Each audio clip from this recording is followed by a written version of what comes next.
Bismillah. Assalamualaikum warahmatullahi wabarakatuh. Alhamdulillah hamdan katsiran thayyiban mubarakan fi kama yuhibbu rabbuna wa yarda. Asyhadu an la ilaha illallah wahdahu la syarika lah wa asyhadu anna Muhammadan abduhu wa rasuluh. Wassalatu wassalamu ala Rasulillah wa ala alihi wa ashabihi wa man tabi'ahum bi ihsanin ila yaumiddin, amma ba'du. Ya ayyuhalladzina amanu taqullaha haqqa tuqatih wa la tamutunna illa wa antum muslimun. Kaum muslimin, para jamaah, para penuntut ilmu yang dimuliakan Allah Subhanahu wa taala, pertama marilah kita senantiasa bersyukur kepada Allah Subhanahu wa taala yang senantiasa menganugerahkan kita banyak nikmat, terutama nikmat iman, nikmat Islam, nikmat sehat, sehingga pada kesempatan sore hari ini kita dapat berkumpul kembali di masjid yang mulia ini dan di tempat yang mulia ini dalam rangka kita tolong berilmu, mudzakarah ilmu. Yang kedua, ucapan terima kasih dan syukur kepada pengurus Ketua DKM Masjid yang mulia ini yang telah memberikan waktu dan tempat untuk kajian di sore hari ini. Demikian juga kepada teman-teman di Kabupaten Kuningan ini yang telah menjadi wasilah dalam kesempatan sore hari ini untuk bisa hadir kembali. Kaum muslimin jemaah yang dirahmati Allah Subhanahu wa taala, bahasan kita di sore hari ini yaitu meneruskan pembahasan tentang Al-Arba'un bil Ahkam. Al-Arba'un hadisan bil Ahkam, yaitu 40 hadis seputar hukum yang dikarang oleh Imam Abu Muhammad Abdul Aziz Ibn Abdul Qawi Al-Mundiri rahimahullah ta'ala. Dan kita telah memulai dengan hadis pertama, insyaallah di pertemuan pertama. Namun sebelum kita membahas kitab ini, kita telah memasuki hari yang berapa sekarang? 18 dari bulan Syawal.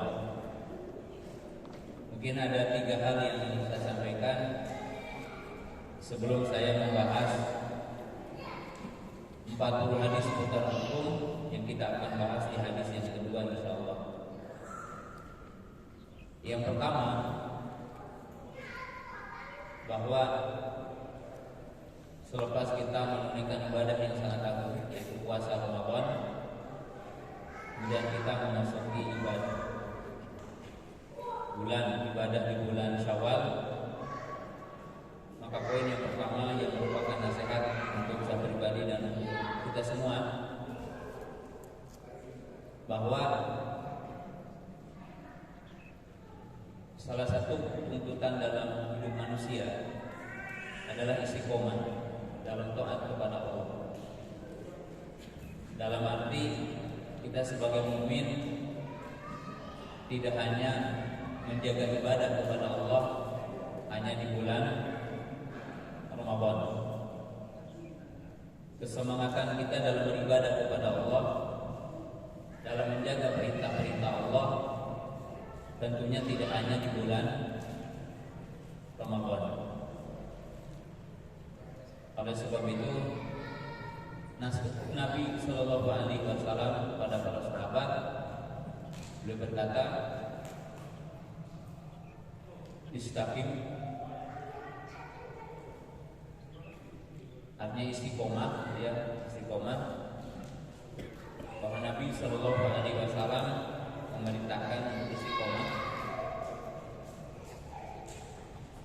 dan pahala istiqomah itu sangat agung, sebagaimana disebutkan dalam Quran, innal ladzina qalu rabbuna Allah tsumma istaqamu tatanazzalu alaihimul malaikatu alla takhafu wa la tahzanu wa abshiru bil jannati allati kuntum nahnu awliya'ukum fil hayati dunya wa fil akhirah wa lakum fiha ma tashtahi anfusukum wa lakum fiha ma tad'un nuzulan min ghafurir rahim. Artinya kita ibadah mesti dijaga. Bukan hanya di bulan Ramadan kita menjaga perintah-perintah Allah. Karena tentunya Rob yang kita sembah di bulan Ramadan juga Rob yang kita sembah di bulan Syawal.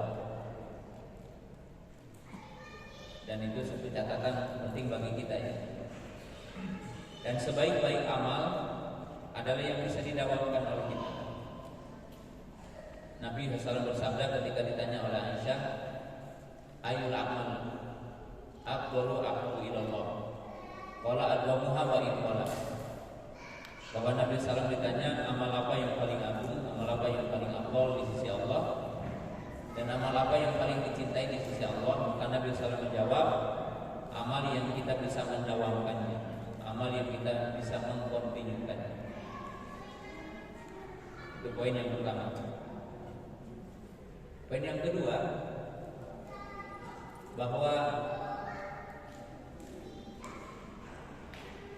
bukti puasa kita diterima di sisi Allah dan bukti amal-amal kita di bulan Ramadan diterima di sisi Allah adalah bentuk amal yang ada di bulan Syawal ini. Allah berfirman, ya ayyuhalladzina amanu kutiba alaikumusiyam kama kutiba alal ladzina min qablikum la'allakum tattaqun. Jadi ayat ini menunjukkan bahwa tujuan dan hikmah dari puasa itu takwa. Jadi siapa yang sukses puasanya dan siapa yang beruntung dari puasanya adalah orang yang hari ini nampak ketakwaan. Orang yang di hari ini nampak keimanan. Orang yang nampak di hari ini amal soleh. Orang yang nampak hari ini budi pekertinya yang luhur. Adapun orang yang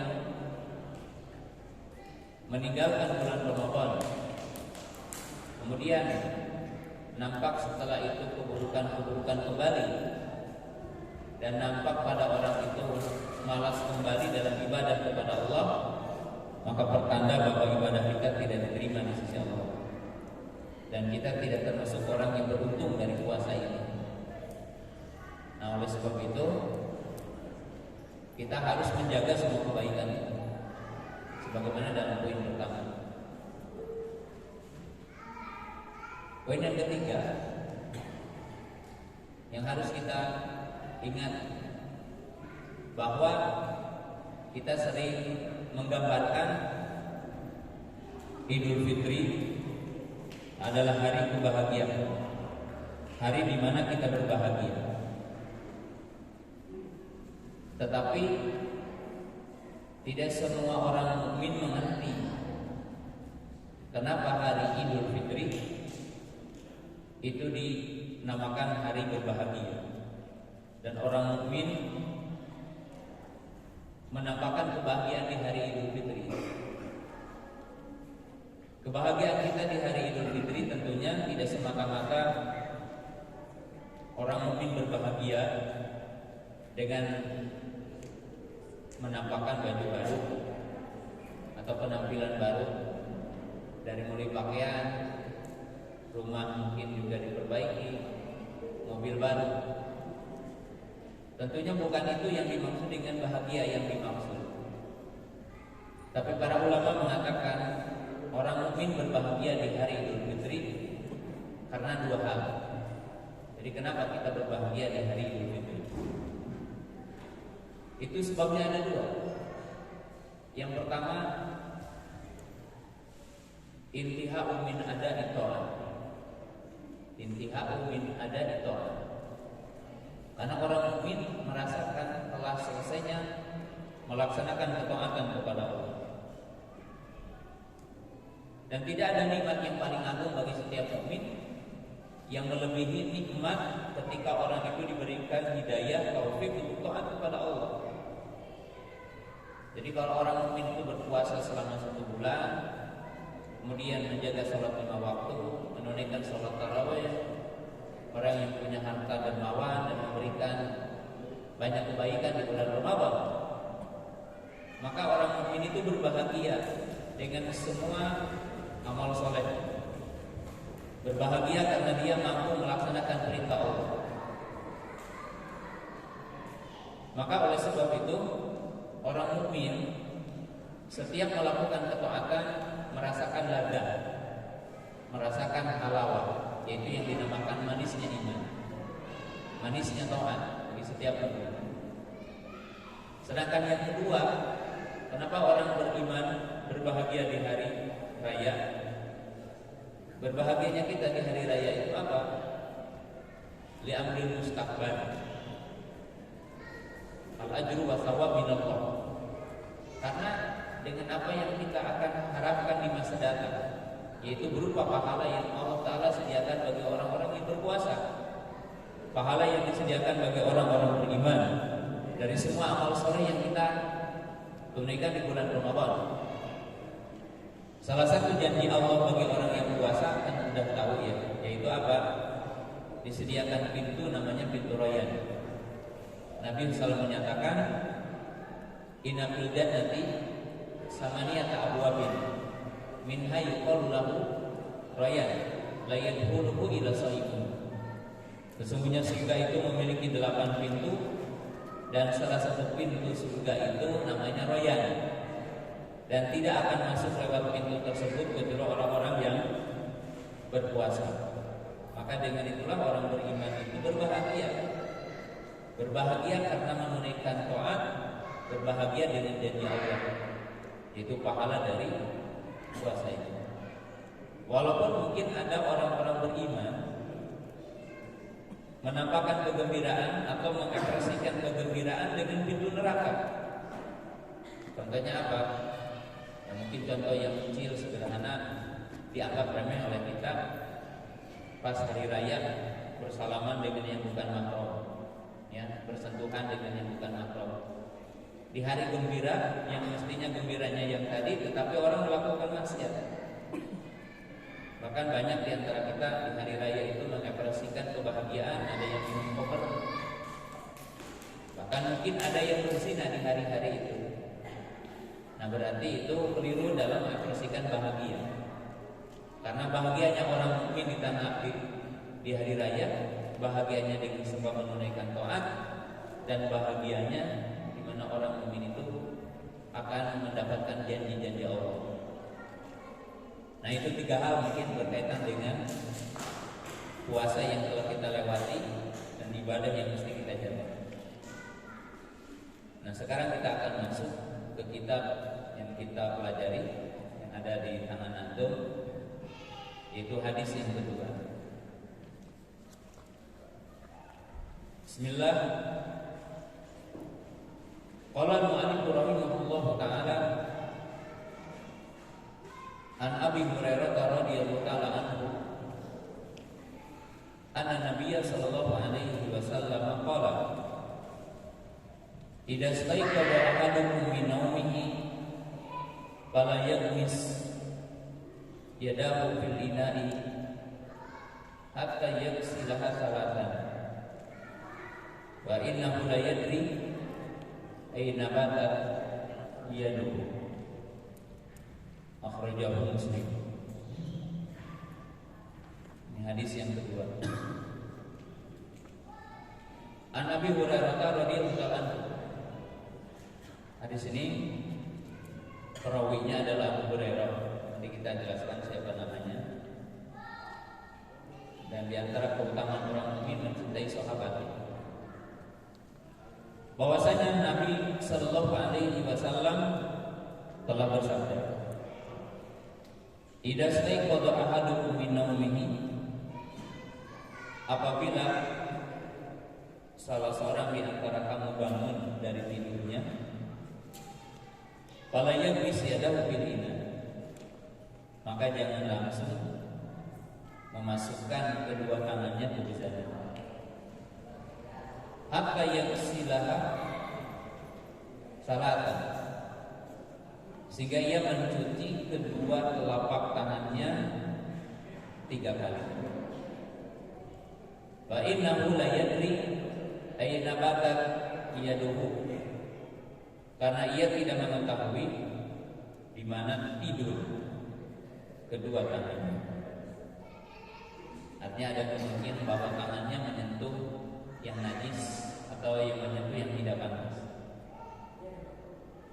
Nah, jamaah yang dimuliakan Allah Subhanahu wa taala, hadis pertama adalah hadis Abdullah bin Umar, itu berbicara tentang hukum thaharah, hukum bersuci, yaitu syarat sahnya salat adalah thaharah, itu thaharah minal hadas wa thaharah minal najasah, bersuci dari hadas dan bersuci dari najis. Nah, kita jelaskan dulu hadis Abu Hurairah. Abu Hurairah siapa namanya?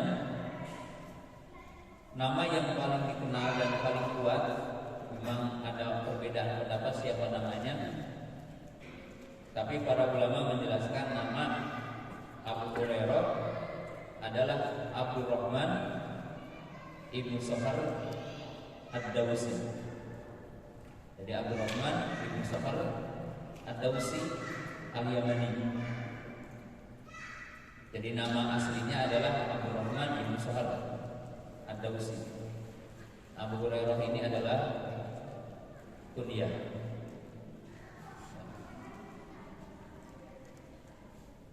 Tapi kunyah Abu Hurairah tidak berkaitan karena punya anak namanya Hurairah, bukan. Jadi kunyah itu ada beberapa sebab. Yang paling ma'ruf dan itu tentunya yang sunnah, bahwa kunyah itu dinisbatkan kepada anak. Jadi ketika orang punya anak namanya siapa, maka nama kunyah itu dengan anaknya ini. Seperti Umar bin Khattab, Abdullah bin Umar itu dikenal dengan Abu Abdullah karena punya anak namanya Abdullah. Imam Ahmad, Imam Syafi'i, Imam Malik kunyahnya sama Abu Abdullah karena mereka punya anak namanya Abdullah. Tapi Abu Hurairah ini kunyah yang tidak kepada anak, tetapi ini kunyah yang menurut sebagian para ulama yang kepada kesenangan, di mana Abu Hurairah itu menyenangi kucing.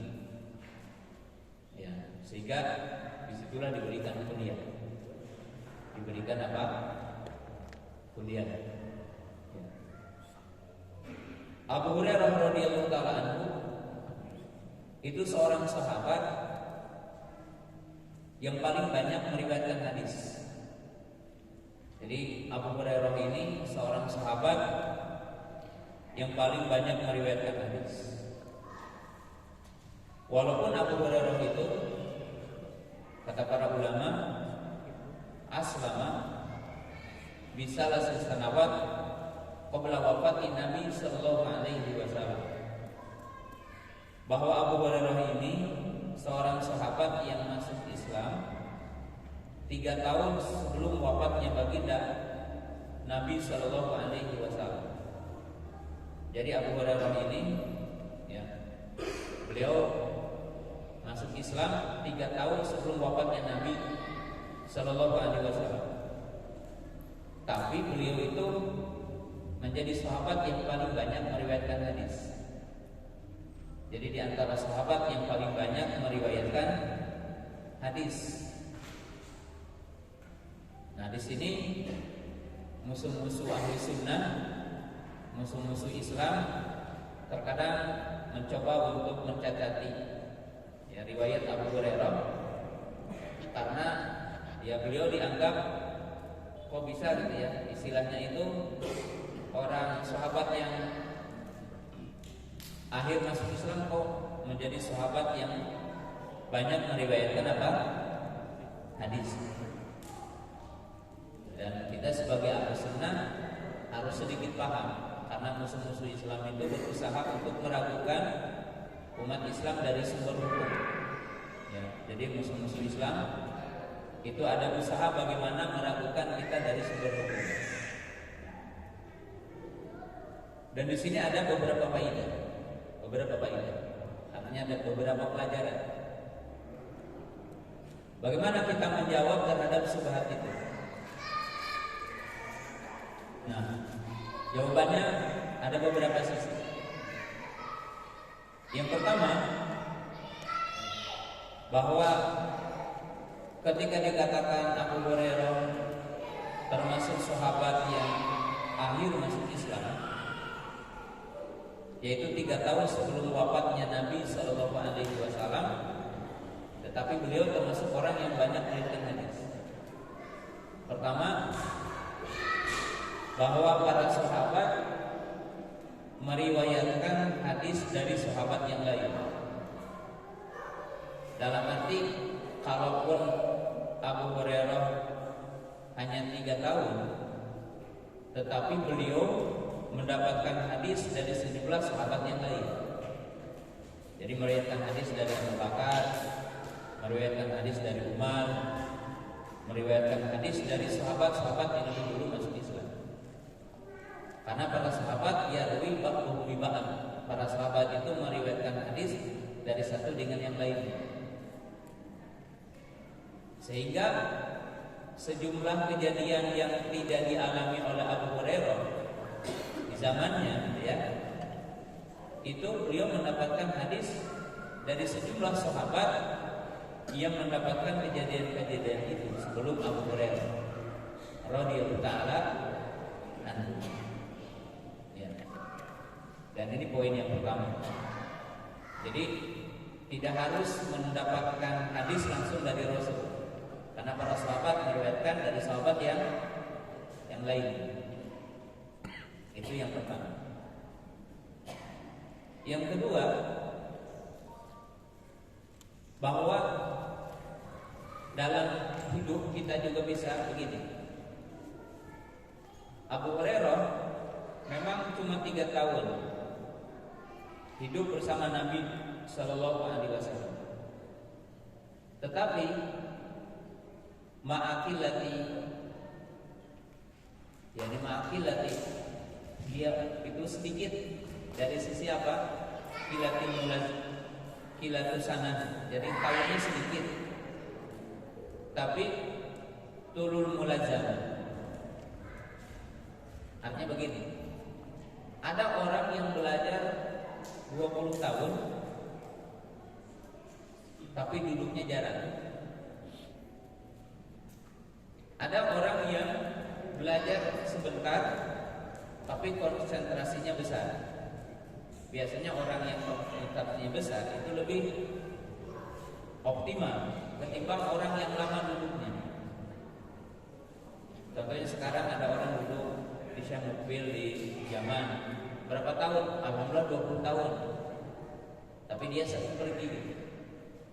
Ya, pergi kemana gitu ya. Terkadang juga tidak tamat baca kitabnya di sana. Ada orang yang sebentar di sana tetapi tiap hari. Maka Abu Hurairah radhiyallahu taala anhu, walaupun dikisahkan beliau itu adalah 3 tahun sebelum wafatnya Nabi SAW masuk Islam, Abu Hurairah disebutkan dalam Sahih Bukhari.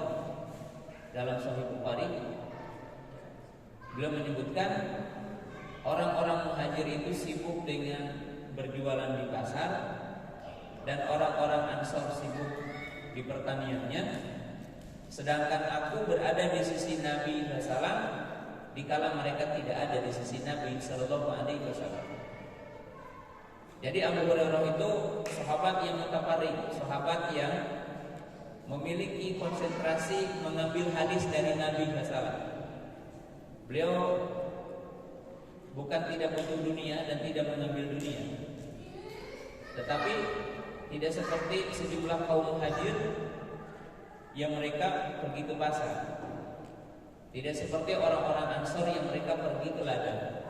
Abu Hurairah ada di sisi Nabi Sallallahu Alaihi Wasallam di saat sejumlah para sahabat tidak ada di sisi Nabi Sallallahu Alaihi digambarkan mudah gitulah.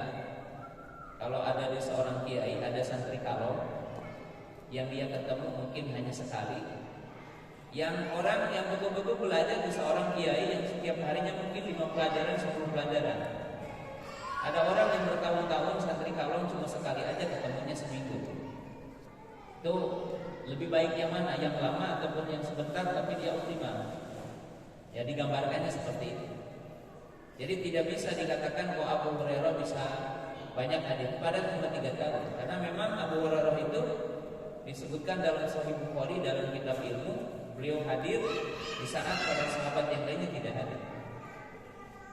Itu dari sisi yang kedua.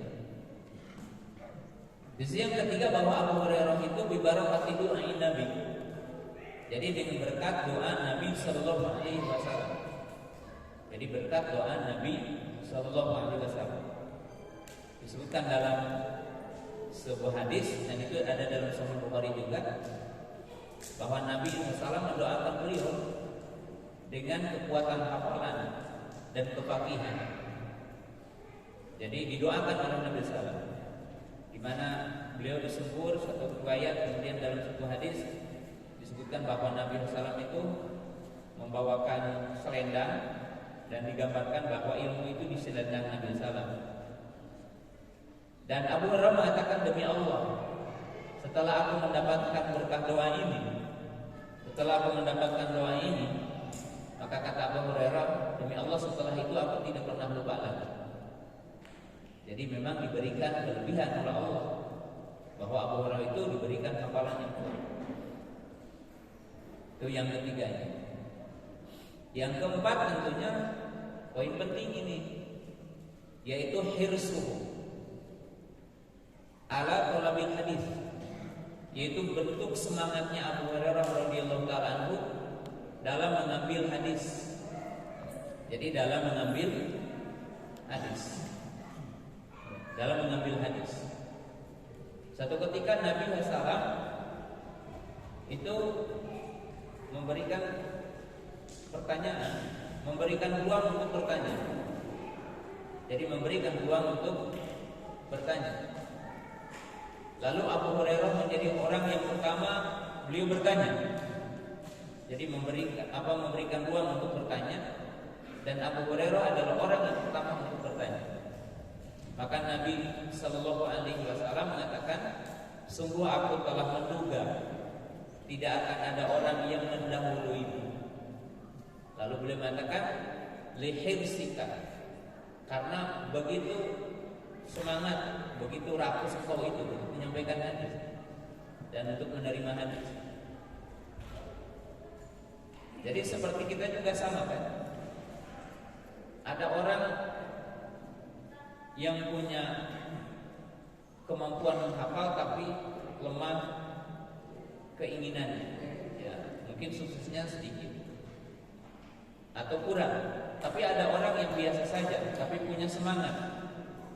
Dan kesemangatan inilah yang memberi motivasi. Dan Abu Hurairah radhiyallahu taala anhu begitu semangat. Dan ini adalah poin yang keempat. Ada poin yang terakhir, kenapa Abu Hurairah seperti itu?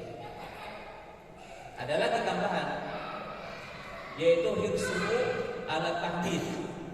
Hirsuhu ala tahdid, yaitu semangatnya Abu Hurairah juga dalam menyampaikan hadis kepada yang lain. Jadi semangatnya Abu Hurairah radhiyallahu taala anhu dalam menyampaikan hadis kepada yang lain. Satu ketika, ini kan di tegur umat, tapi teguran umat bukan karena semangatnya Abu Hurairah.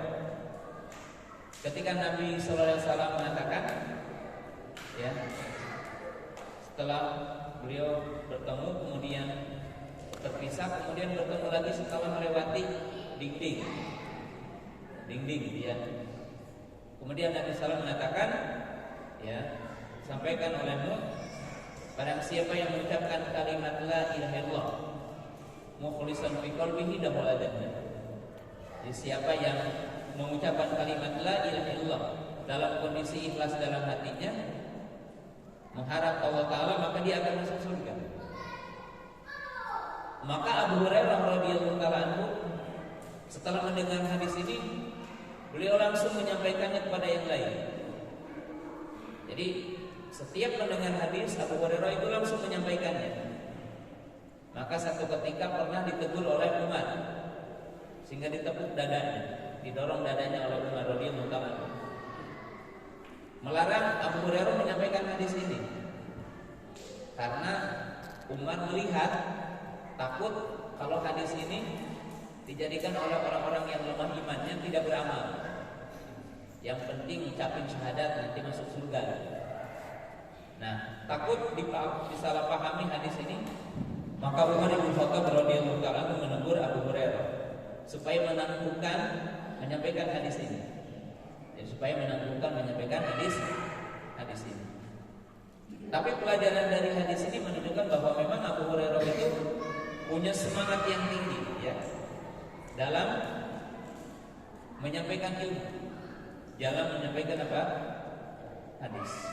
Sehingga Abu Hurairah radhiyallahu taala anhu itu menjadi sahabat yang paling banyak meriwayatkan hadis. Dan ada jawaban yang lain, kenapa Abu Hurairah menjadi orang yang paling banyak hadisnya? Karena Abu Hurairah juga orang yang paling di antara sahabat yang di akhir wafatnya. Jadi yang banyak ketemu dengan tabi'in ya Abu Hurairah. Ya Abu Hurairah. Kemudian beliau berkata, kalau ada orang bertanya begini, kenapa Umar kok tidak menjadi yang paling banyak meriwayatkan hadis? Atau Abu Bakar? Pertama, Abu Bakar dengan Umar sibuk dengan urusan negara, ya. Beda dengan Abu Hurairah. Yang kedua, bahwa Abu Hurairah kan di akhir kehidupan sahabatnya. Jadi ketemu dengan para tabi'in lebih banyak ketimbang orang ketemu dengan siapa? Dengan Umar. Tapi hadis yang ada di Umar ada hadis di Abu Hurairah. Karena Abu Hurairah menerima hadis dari siapa? Dari Umar bin Khattab radhiyallahu taala anhu. Sehingga semua apa yang menjadi celah orang-orang ahlu bid'ah atau orang-orang non-muslim mencoba untuk meragukan kitab terhadap Abu Hurairah, itu bisa terjawab oleh para ulama dari berbagai sisi. Tentang Abu Hurairah radhiyallahu taala anhu. Ya. Kemudian kita masuk ke hadis ini. Idza staiqadha ahadukum min naumihi, apabila salah seorang di antara kamu bangun dari tidurnya, fala yaqis yadahu fil ina, maka janganlah salah seorang di antara kamu, artinya langsung memasukkan tangannya ke bezanan sehingga ia mencucinya 3 kali. Kemudian Nabi SAW menyebutkan illah itu sebab atau alasan. Hikmahnya apa? Karena seseorang tidak tahu di mana tidur kedua tangannya. Imam Abu Muhammad Abdul Adim bin Abdul Qawi Al-Qudiri memasukkan hadis kedua dalam 40 hadis. Setelah hadis pertama untuk apa? Supaya kita paham ini hadis untuk apa. Ini berbicara tentang ahkamul miyah. Ini berbicara tentang hukum air. Kalau hadis pertama kan hadisnya la yaqulullahu sholatan min ghairi tuhurin. Allah tidak menerima sholat seseorang tanpa bersuci. Itu menunjukkan bahwa bersuci syarat sahnya sholat. Ya. Dan bersuci untuk sholat kita telah jelaskan di awal itu bersuci minal hadas dan bersuci dari najis. Ya. Itu sudah kita jelaskan. Ya. Jadi bersuci dari hadas, bersuci dari najis. Ya. Bersuci dari hadas besar, hadas kecil. Hadas kecil dengan wudu, hadas besar dengan mandi, dan penggantinya adalah apa? Tayamum. Ya, dan nanti akan dibahas semuanya. Bab wudu akan dibahas, hadisnya ada. Bab mandi akan ada, bab tayamum juga akan ada hadisnya. Dan bersuci dari najis untuk orang yang akan menunaikan sholat tentunya dari 3 hal. minat taub, wa minal badan, wa minal makan. Bersuci untuk sholat dari najis, yaitu bersuci dari pakaian yang kita akan pakai untuk sholat, bersuci dari badan kita, bersuci dari tempat, artinya mensucikan tempat sholat, mensucikan pakaian kita, dan mensucikan badan kita dari najis. Dan ini sudah dibahas sebagai hadis awal di pertemuan pertama di bulan yang lalu, ya, sebelum bulan Ramadan. Nah, sekarang berbicara tentang hukum air. Jadi hadis Abu Hurairah ini dibawakan oleh Imam Abdul Adim bin Abdul Qawi Al-Mundiri, berbicara tentang hukum air. Ya, hukum air. Sebelum kita menjelaskan hukum airnya, kita pahami hadisnya dulu. Pahami hadis dulu. Hadis ini berisikan poin penting, yaitu masyru'iyatu ghuslul yadain, masyru'iyatu ghuslul yadain ba'da naum. Hadis ini menunjukkan tentang disyariatkan mencuci dua telapak tangan setelah tidur sebelum memasukkan ke bezanan. Jadi sebelum memasukkan ke bezanan. Idza staiqadha ahadukum min nawmihi fala yaghmis yadahu fil ina hatta yaghsilahuma salatan fa innahu la yadri aina batat yaduhu. Jadi disyariatkan, ya, mencuci dua telapak tangan apabila kita bangun dari tidur sebelum memasukkan bezanan.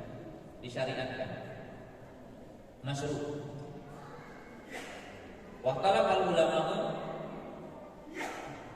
fi hukmiha, dan para ulama berbeda pendapat hukumnya. Kalau disyariatkannya sepakat. Jadi disyariatkan kalau kita bangun dari tidur, jangan langsung memasukkan tangan kita ke bezanan, ke ember atau ke gayung atau apa saja, sehingga mencucinya 3 kali. Jadi sehingga mencucinya 3 kali tangan. Tapi dari sisi hukumnya, para ulama berbeda pendapat.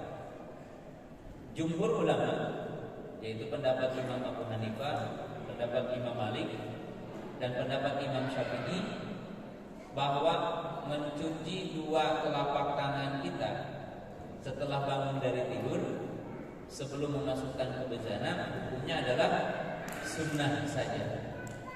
Artinya sunnah. Sunnah itu tidak wajib maknanya. Jadi sunnah artinya tidak wajib. Tidak wajib. Pendapat yang kedua, yaitu pendapat Imam Ahmad dan pendapat Imam Ibnu Hazm, Daud Al-Zahiri, dan sejumlah para ulama yang lainnya, mencuci dua telapak tangan setelah tidur itu hukumnya wajib.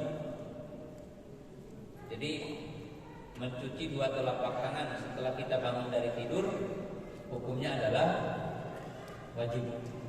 Tapi jumhur ulama mengatakan sunnah saja. Jadi pendapat jumhur mengatakan sunnah saja, tidak sampai kepada wajib. Ya.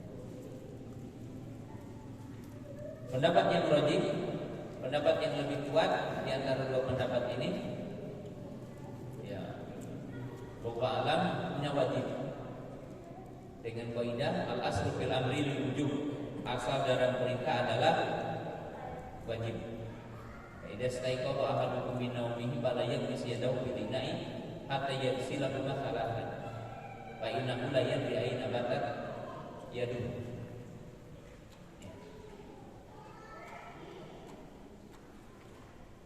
Itu yang pertama. Nah, yang kedua, di dalam Islam mencuci tangan itu termasuk bagian yang dianggap penting. Jadi mencuci tangan, mencuci dua telapak tangan itu bagian yang dianggap penting. Ya. Kalau kita ditanya kapan saja dianjurkan mencuci tangan dalam Islam, yang pertama tadi dianjurkan mencuci tangan setelah kita bangun dari tidur, sebelum kita menggunakan tangan kita mungkin masuk ke sana, mengambil air dan sebagainya. Yang kedua, dianjurkan mencuci tangan itu dalam wudu dan dalam mandi janabah. Jadi dalam wudu dan mandi janabah. Jadi mencuci dua telapak tangan disyariatkan ketika kita wudu dan ketika kita mandi janabah. Dan hukumnya mustahab berdasarkan ijma. Itu kita akan bahas tentunya di hadis tentang wudu. Tapi supaya kita paham kapan dianjurkan untuk mencuci tangan. Kemudian yang ketiga atau yang keempat, tadi kan dalam wudu, kemudian dalam mandi janabah. Kemudian yang keempat, disunnahkan atau dianjurkan mencuci tangan qoblal akli, yaitu sebelum makan. Ini qoblal akli sebelum makan.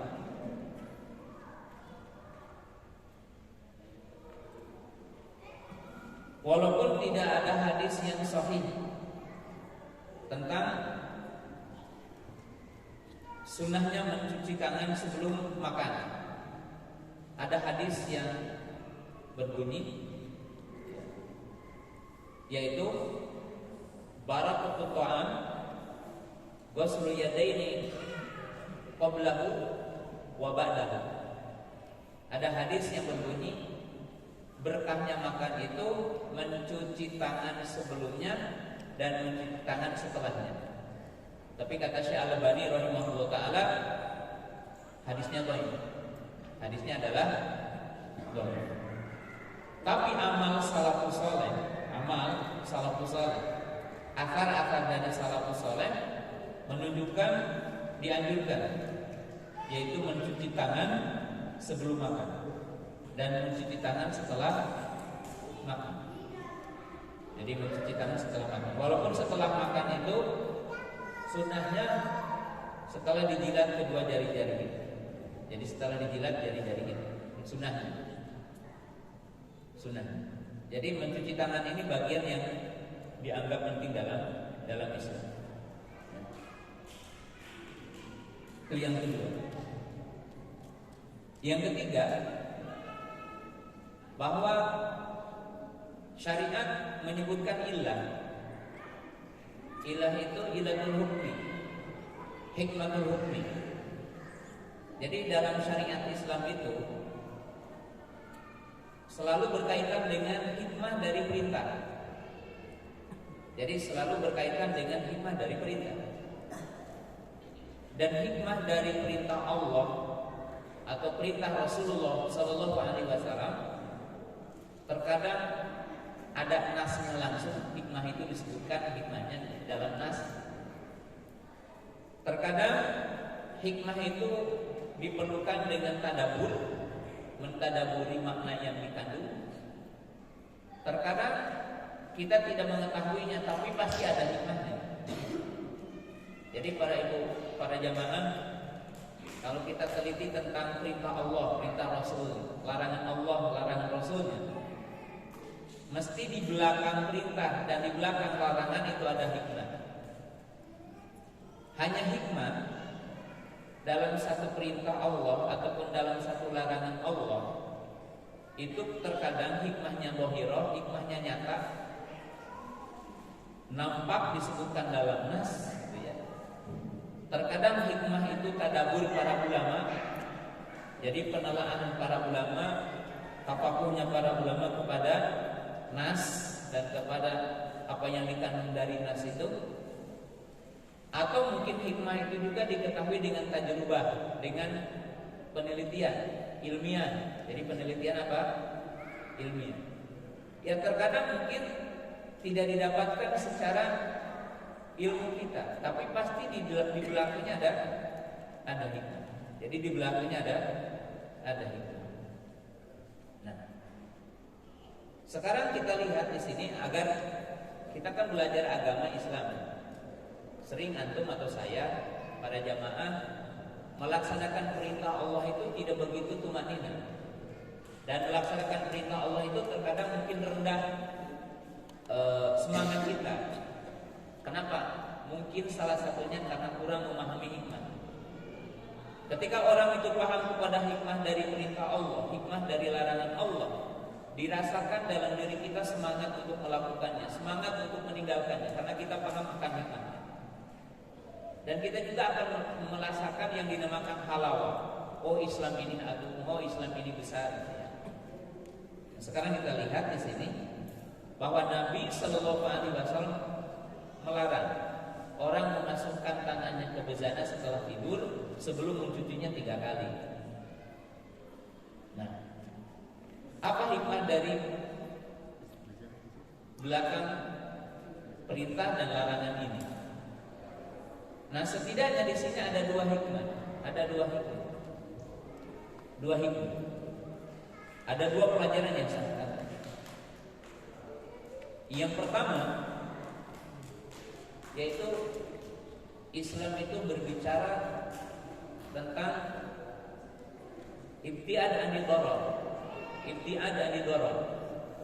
Islam itu selalu berusaha menjauhi perkara yang memadaratkan. Jadi Islam itu selalu berbicara apa yang akan memadaratkan kita dalam hidup. Islam pasti melarang. Nah, contohnya apa di sini? Bahwa kita dilarang memasukkan tangan ke bezana setelah tidur. Kenapa? Karena mungkin di situ ada jarosim, ada mikroba, ada virus. Virusnya apa ya? Virusnya mungkin orang pegang belakang, pegang depan, gitu kan ya. Di malam hari, sehingga kemungkinan yang namanya kotoran, yang namanya virus, namanya apa itu akan muncul. Maka Islam itu selalu sadudari, yaitu menolak madarat. Sedini mungkin madarat itu ditolak, ya, dilarang.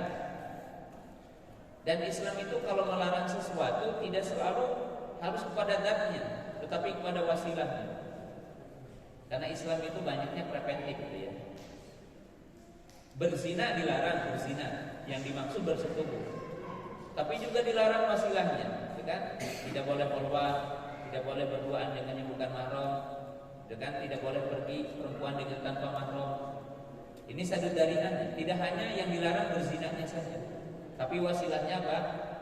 Dilarang. Dan ini indahnya syariat Islam. Dan ini merupakan kaidah-kaidah dalam hidup. Sekarang juga sama, bahwa kemungkinan menyebar virus dan sebagainya ini sudah ditutup. Itu poin pertama. Yang kedua, daf'ur riba, menolak ragu. Hal yang menjadi kita itu akan ragu ditolak dalam Islam dan ditutup. Kenapa? Karena kalau tangan kita memegang bagian belakang, mungkin itu ada najis, atau memegang bagian depan, tangan kita berarti punya najis. Sehingga untuk menutup keraguan apakah air akan jadi najis atau tidak, maka Islam melarang, kan? Untuk menolak kita ragu. Maka jangan dimasukkan dulu tangan ke bezana sehingga kita mencucinya tiga kali. Maka dalam Islam dibuat kaidah usul dalam Islam apa? Da mayuruka ila ma la yuruka. Tinggalkan yang ragu-ragu kepada yang yakin, pegang yang yakin. Jadi ini satu pembelajaran yang sangat dalam hadis ini. Jadi Islam itu selalu menyebutkan ilah, alasan ilah. Jadi ilahnya tadi disebutkan 2. Selalu menolak madarat, selalu menolak madarat. Dan yang kedua tadi menolak apa yang dinamakan ragu. Karena dengan sebab orang itu mungkin kemana-mana tangannya, menyentuh apa? Ya di malam hari. Maka Nabi SAW menutup pintu madarat dan menutup pintu yang dinamakan kafir untuk membuat orang curang. Itu hikmah yang sangat agung yang kita bisa ambil dari hadis ini. Ya. Sehingga juga ada satu hadis yang dibahas oleh para ulama dalam kitab Ta'dhimus Sunnah, mengagungkan sunnah. Ada orang yang menyepelekan hadis ini, yaitu ketika Nabi SAW mengatakan idza staiqadha ahadukum min nawmihi fala yabris yadahu fil ina'i hatta yaghsilaha atau hatta yaghsilahu mathalan tamaratin fa innahu la yadri aina batat. Tiba-tiba ada orang yang ingin melanggar hadis ini dan dia berkata, aku tidak mesti mencuci tanganku setelah tidur karena aku tahu di mana tidur tangan saya. Jadi dia menyepelekan hadis ini dan menentang hadis ini. Fabata hadar rujul. Fawajada yadahu qad yadkhulu fi duburihi. Ada orang yang menyepelekan hadis ini. Jadi menyepelekan hadis ini. Dia mengatakan saya tahu kok di mana tidur tangan saya sehingga saya tidak perlu kok mencuci tangan saya. Maka orang itu tidur, tiba-tiba didapatkan tangannya masuk ke duburnya. Nah, pelajaran dari kisah ini menunjukkan bahwa istihza kepada syariat Allah, istihza kepada syariat Nabi sallallahu alaihi wasallam itu adalah sangat berbahaya. Jadi kadang Allah mempercepat ukubah di dunia. Liman khalafa sunnah, liman istahza bi sunnah. Bahwa Allah Subhanahu wa taala terkadang mempercepat hukuman kepada orang yang menyepelekan sunnah, kepada orang yang menentang sunnah Nabi sallallahu alaihi wasallam. Karena kisah-kisah yang seperti ini banyak. Ada hadis yang mengatakan apabila orang mendengar adzan, maka jangan keluar dari masjid. Jadi kalau kita berada di masjid, kemudian adzan dikumandangkan, maka orang tidak boleh keluar lagi dari masjid. Kecuali kalau orang butuh hajat, perlu hajat. Tiba-tiba ada orang mengatakan demi Allah saya ingin keluar dari masjid ini. Maka dia naik kendaraannya, naik kudanya, kemudian dia terpleset dari kendaraannya dan patah kaki. Jadi patah pahanya. Karena Allah mempercepat ukubah kepada orang yang menyepelekan sunnah. Jadi ada kisah berkaitan dengan hadis ini. Kemudian kaum muslimin jamaah yang dirahmati Allah Subhanahu wa taala. Ya. Hadis ini dibawakan oleh Imam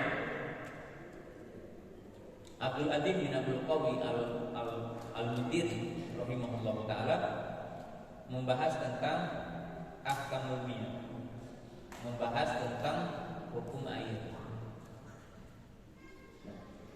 Kita pelajari kaidah umumnya tentang air. Al-aslu fil ma'i taharah. Jadi asal dalam air itu suci. Jadi asal dalam air itu adalah suci.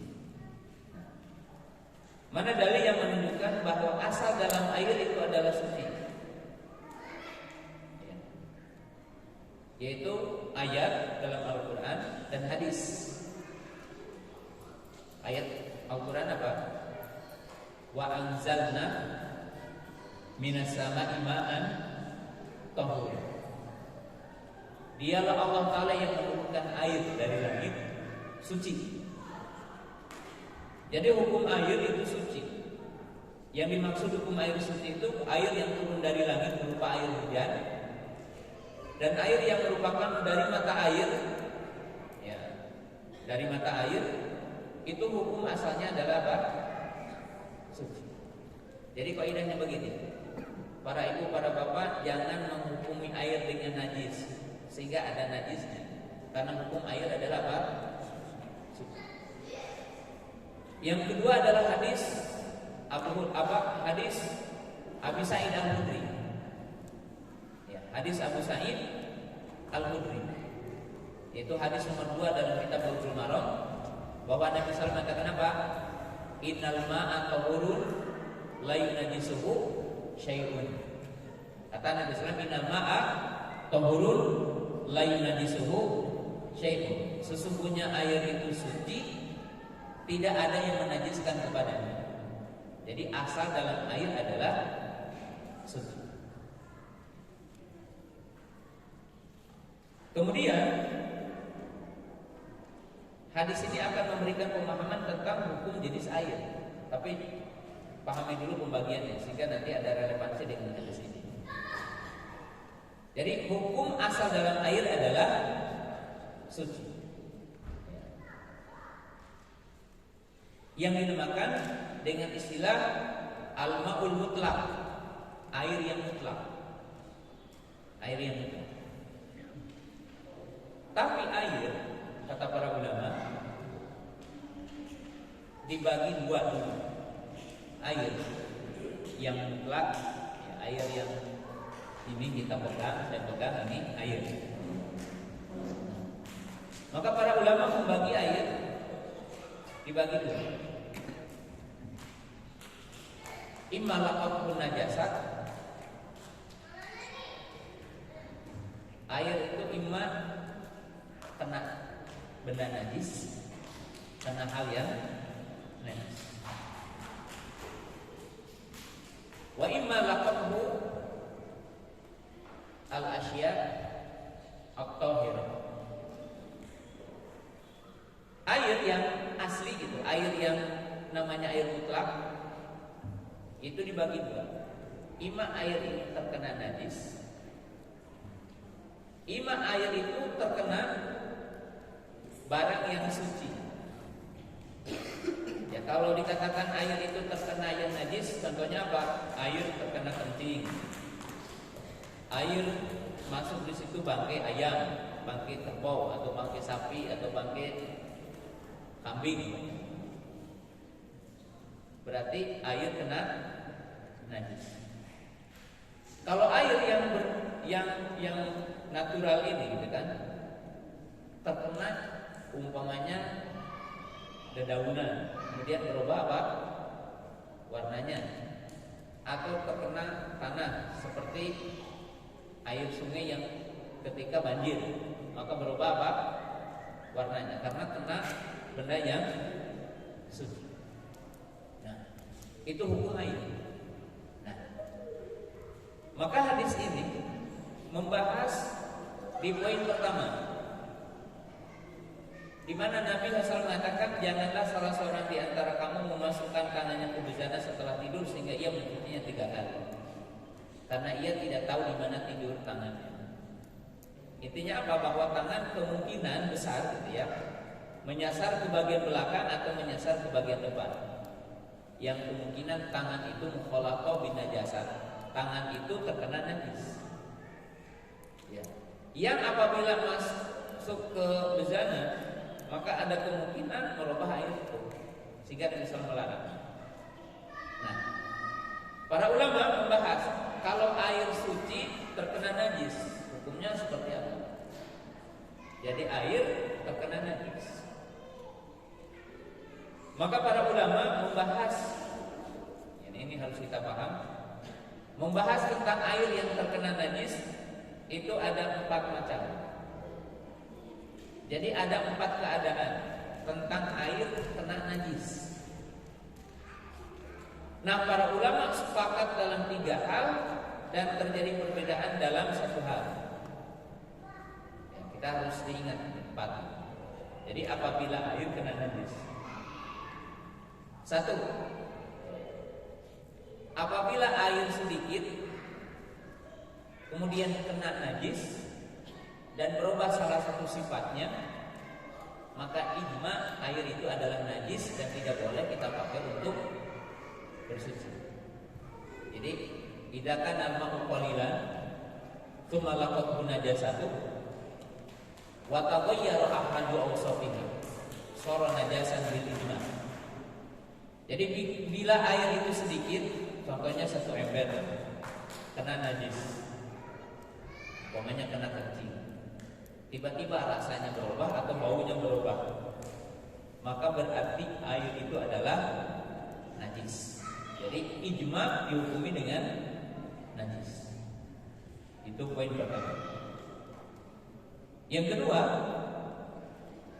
apabila air banyak seperti air kolam, umpamanya satu kolam ukurnya 30 meter ke 30 meter, tiba-tiba jatuh ke situ bangkai ayam dan tidak berubah baunya, warnanya tidak berubah, maka air itu suci berdasarkan ijma. Air itu suci berdasarkan ijma. Ketika air itu banyak lebih dari 2 kula, jatuh kepadanya najis dan tidak berubah salah satu sifatnya, maka air itu dalam keadaan suci berdasarkan ijma. Jadi air itu dalam kondisi ijma. Yang para ulama ijma sepakat. Itu yang kedua. Yang ketiga, apabila air itu banyak, seperti tadi satu kolam airnya, dikatakan banyak, kemudian jatuh kepadanya najis dan merubah salah satu sifatnya, imam berubah baunya atau berubah rasanya atau berubah warnanya, maka ijma air itu adalah najis. Ya, contoh yang tadi umpamanya air satu kolam besar tiba-tiba dilempar oleh seseorang bangkai kambing dan merubah kondisi air bau, maka berarti najis. Dan itu ijma sepakat. Baru poin yang keempat, apabila air itu sedikit, yaitu duna kulatain, diistilahkan oleh para ulama, yaitu air yang kurang 2 kula, lalu jatuh najis, walam yataghayyar ahadu awsafihi, tapi tidak berubah sifatnya. Salah satu sifat yang 3, baunya tidak rubah, rasanya tidak rubah, warnanya tidak rubah, maka di sini terjadi perbedaan pendapat.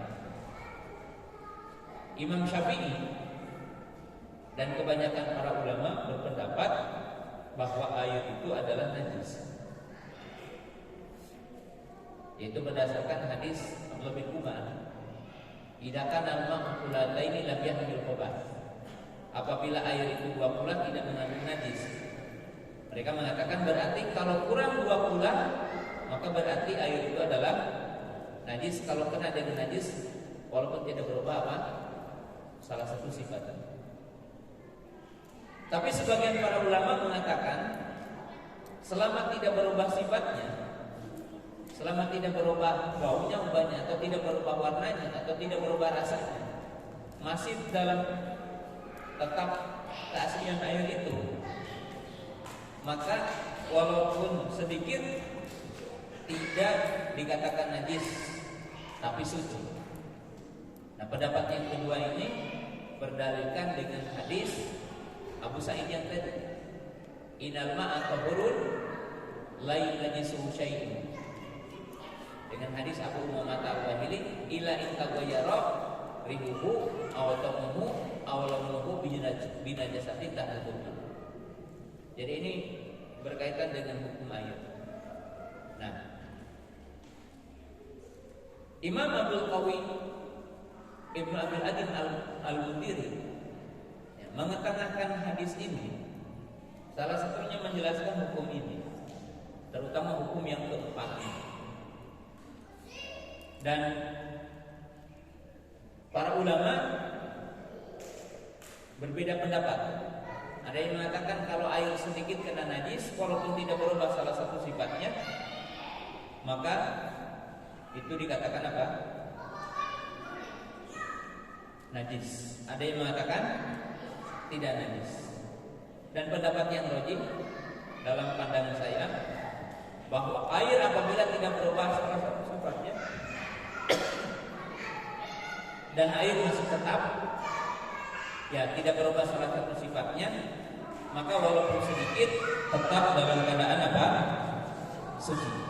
Tetap dalam keadaan suci dengan dalil hadis Abu Sa'id Al-Khudri radhiyallahu ta'ala anhu. Nah, itu bagian yang pertama. Bagian yang kedua, dari bagian yang kedua itu para ulama membahas tentang air apabila kena barang yang suci. Jadi apabila kena barang yang suci, benda yang suci. Ya seperti tadi umpamanya air jatuh kepadanya di daunan, ya. Yang dinamakan oleh para ulama istilahnya adalah ma'ul warad. Atau seperti air kena bunga-bunga. Ya seperti umpamanya kalau di kita bunga apa? Yang sudah dipakai untuk mandi? Bunga apa? Hah? Bunga melati gitu ya, dan semisalnya. Nah, maka ikhwatul iman yang dirahmati Allah Subhanahu wa taala,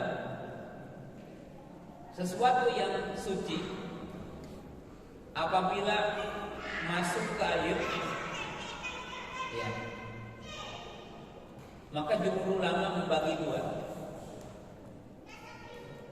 Apabila tidak mengeluarkan dari sifat airnya dan tidak merubah kenamaan air itu, tetap dinamakan air suci, thahirun mutahhir. Contohnya apa? Tadi umpamanya air yang kena apa? Kena tanah, tetap dikatakan air. Maka berarti boleh. Air yang kena bunga,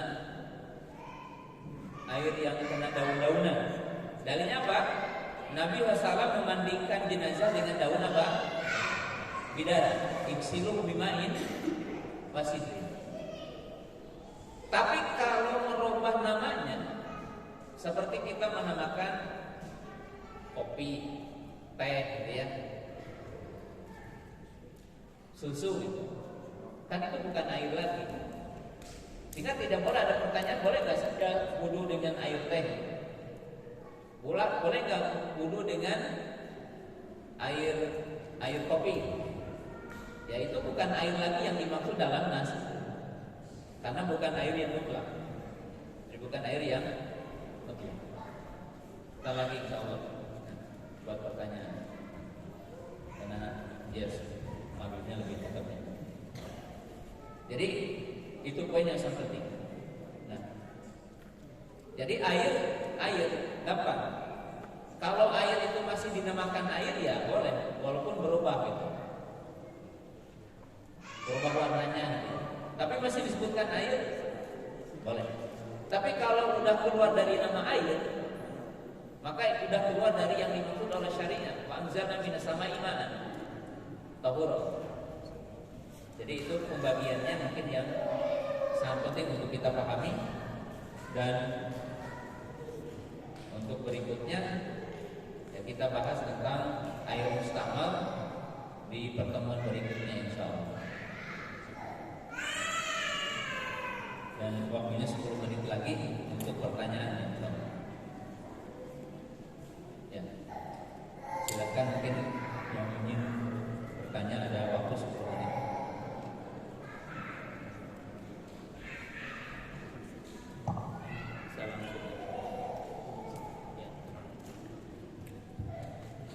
Alhamdulillah, untuk pertanyaan kita dijawab dua pertanyaan sedikit. Satu dari Ahmad, satu dari Irfan. Silakan yang bertanya dari Irfan dulu. Tafadhol.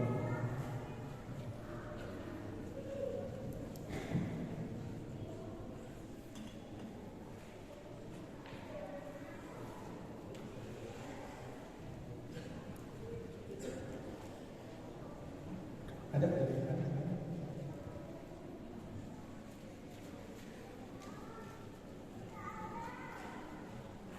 Dari Ahmad mungkin silakan ibu-ibu. Panitia Ahmad ada? Mungkin bisa dikoordinasi dengan Ahmad.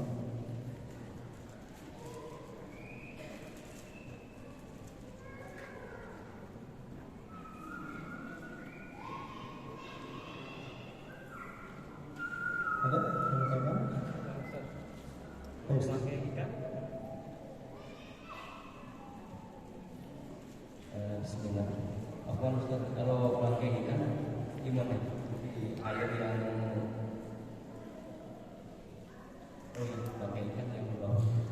Bangkai ikan, ya bangkai ikan tidak najis, sehingga baunya tidak najis. Baunya tidak najis. Boleh nggak Pak? Apanya? Buat wudhu boleh nggak?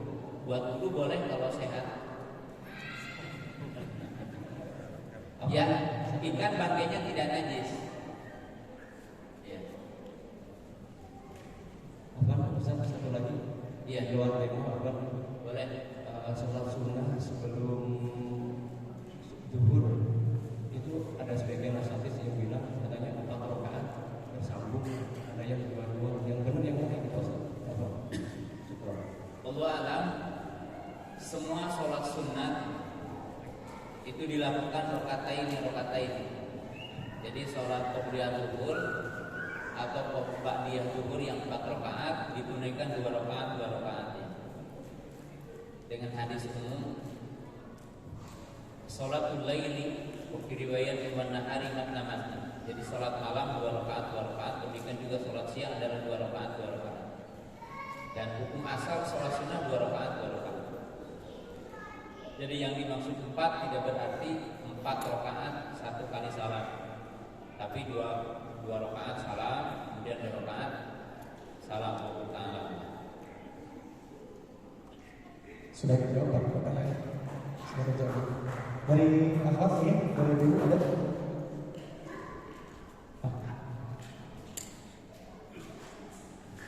Ada.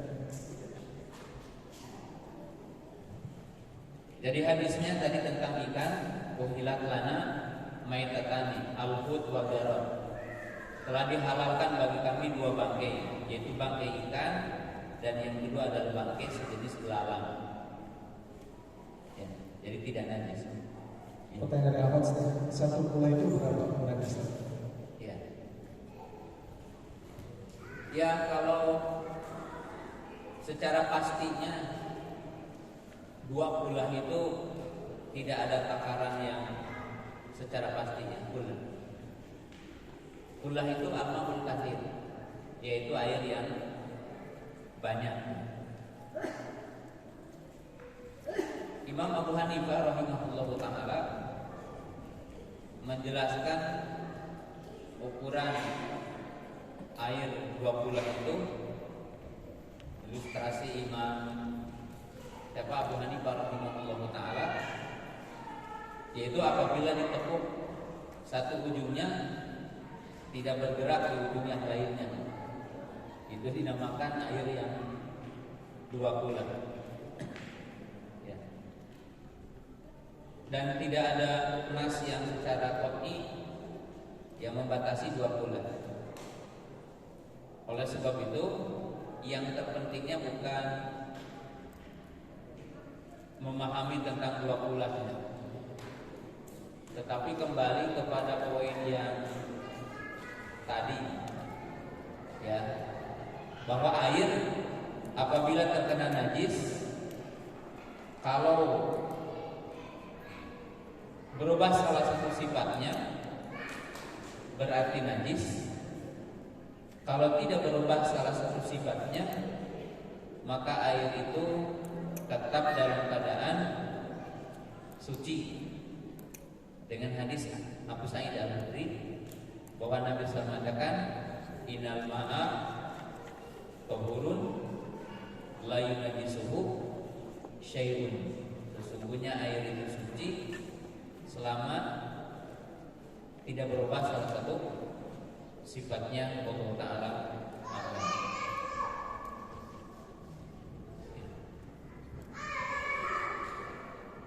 Baik,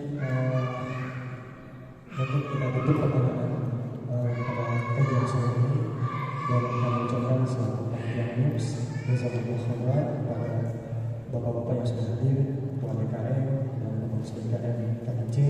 Semoga apa yang disampaikan Ustaz bagi kita semua mendapat berkah dalam dan bisa diamalkan dalam kehidupan sehari-hari. Baik, terima kasih atas kedatangannya. Sampai ketemu di bulan depan. Kita ucapkan bahwa majelis semoga Allah memberikan. Assalamualaikum warahmatullahi wabarakatuh.